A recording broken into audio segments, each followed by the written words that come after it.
Fancy fighters will find us. That's for sure.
Oh, that was super cool.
Destroyed. Shields offline. Alright, 4.1.1 is shaping up to be probably one of the best patches so far. It is absolutely chock full of stuff, but what we're talking about today, folks, is the audio. More specifically, the changes to audio coming in for combat. Ever since 3.24 and 4.0, we've been getting changes to audio here and there, as well as getting gold passes for audio for ships that really put more meat on their bones, so to speak. And overall, it just upped the immersion factor. It felt like you actually had some really powerful engines underneath your butt, giving you that thrust, but also it made you feel a little bit more connected with the ship. because of how much more presence it had. You could really identify when you were hitting the boost and when you were slowing down. You could really hear individual thrusters. It was really unique. And I mean, it is quite night and day when you put a gold standard audio ship versus a ship that hasn't been touched by the audio team in a long time. So for example, I'm going to put a Gladiator here, and then I'm going to show you what it looks like against, say, a Talon, and you could hear the stark differences.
I mean, come on, the differences are night and day. And it's not just because the Gladius is louder. That is an aspect of it, of course. The Gladius is way louder than the Talon.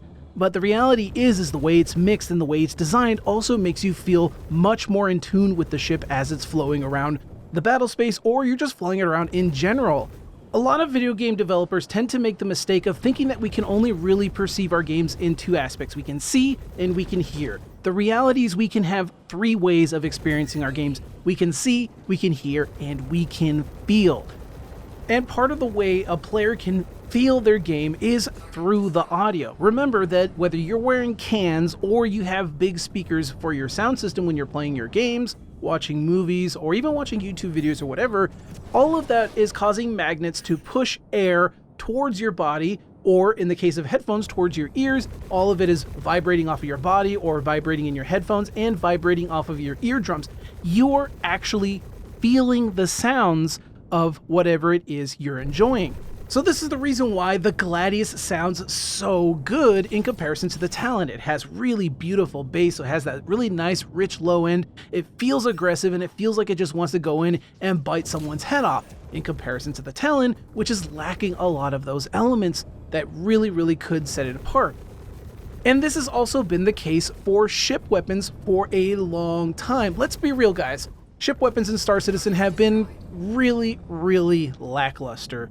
One of the biggest critiques I have is just the lack of punch that the weapons would have. Now, CIG over time has made adjustments. They did a little bit more compression on some of their existing sounds, but even then, they still just feel very weak, feeling more like you're getting slapped more than you're actually feeling like you're getting punched in the chest when you pull the trigger.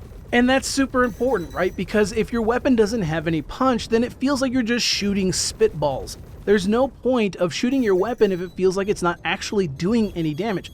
For example, the NDBs are some of the highest damage repeaters in the game currently, and despite the fact that they are the highest damaged weapon, they don't have a whole lot of punch to them when they shoot. They sound very weak.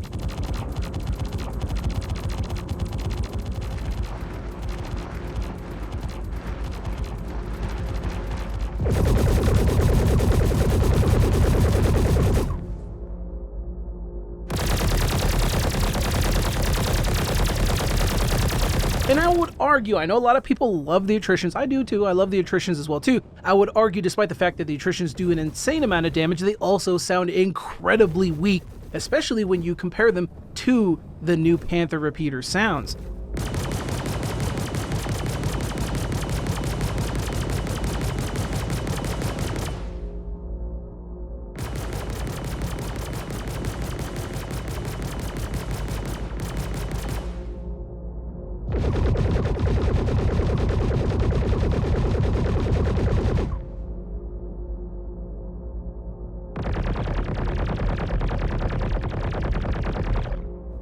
And that is because the actual difference is that punch. There's a lot more going on with the layering of the sound, and it is a little bit more upfront in the mix, and it really punches through and it sounds gorgeous. And I'm glad CIG is taking this page from Elite Dangerous, and they absolutely are taking this page from Elite Dangerous, guys. Let's be real. The best sounding space sim out there currently on the market, in my opinion, and probably almost objectively, I would ask, even look in the comments below, you're going to see a lot of people agree with me, is Elite Dangerous. And the reason why Elite is still one of the best sounding games out there to this day is because of how creative their sound design is, but also how clever they mix their sound designs. For a lot of you that have either played or at least know Elite Dangerous, the moment I say seismic charge, frame shift drive, or if I say Thargoids or anything like that, you immediately know what I'm talking about, and you automatically in your brain are already thinking of what it sounds like because you've heard it before. And if you have not, take those elements I just mentioned to you and Google them or put them into YouTube and watch some videos of it and be blown away by how cool it sounds. And the reason why they sound good is because of how well FDev has mixed their audio, and as well as they have a really, really good creative sound design team. So they're able to mix that really well. They're also able to make sure that they have a lot of headroom to play with, and also they're not afraid to use bass where needed. They don't actually use a whole lot. A lot of people think that Elite Dangerous is a really bass-heavy game. It actually isn't. You can't actually use too much bass because it eats way too much of your headroom up, and you won't be able to fit a lot of other elements into your mix. So what they actually do is they use a clever amount of low mids by actually rolling off some of the top end. And if you have no idea what that means, it just means it's making the sounds a little bit more muffled, so you get kind of that vacuum feel to everything. And the benefit of doing that kind of vacuum style vibe is you get a lot more of that punch, that low mid come through, and you really feel the actual weapon systems, you feel the ship a lot more, and you feel a lot more connected. And of course the major benefit is you're not eating up your headroom as much trying to compete with the mids and the highs, and so you just get an overall cleaner mix, despite the fact that the mix sounds a little bit more muffled. But because you're in space and you're in ostensibly a vacuum, it feels like it makes more sense the way they're going with it. Now, of course, CIG have said in the future they may allow us to actually modify the sound simulation to kind of build our own mix, so to speak. So if you like the more kind of no sound sim element, you could just simply turn it off. Or if you want more of just a kind of more just hearing all the sounds as if you were in actual atmosphere, so you're hearing nothing be muffled and you're hearing all the sounds, you potentially could set up your audio sim to be like that. Or if you just want it to be default, you could just leave it default, never touch it ever again. Either way, I'm a fan of them allowing us to tweak it. I know that would probably require more dev time, more dev resources in general to put together, which is why most AAA developers don't generally go to routes like that. They don't generally put too much time into stuff like that because they usually have budget and time constraints, so they don't have the ability to explore the route of giving players that control. But either way, it looks like CIG is at least open to that concept, and hopefully we will see that at some point in the near future. Now, if you agree with me on what I said about Elite Dangerous, and in fact, if you notice, some of these weapons do feel in many respects like Elite Dangerous in terms of how the sound design is being approached, that probably makes sense considering that the lead and some of their sound designers, even their senior sound designers, are actually from FDev.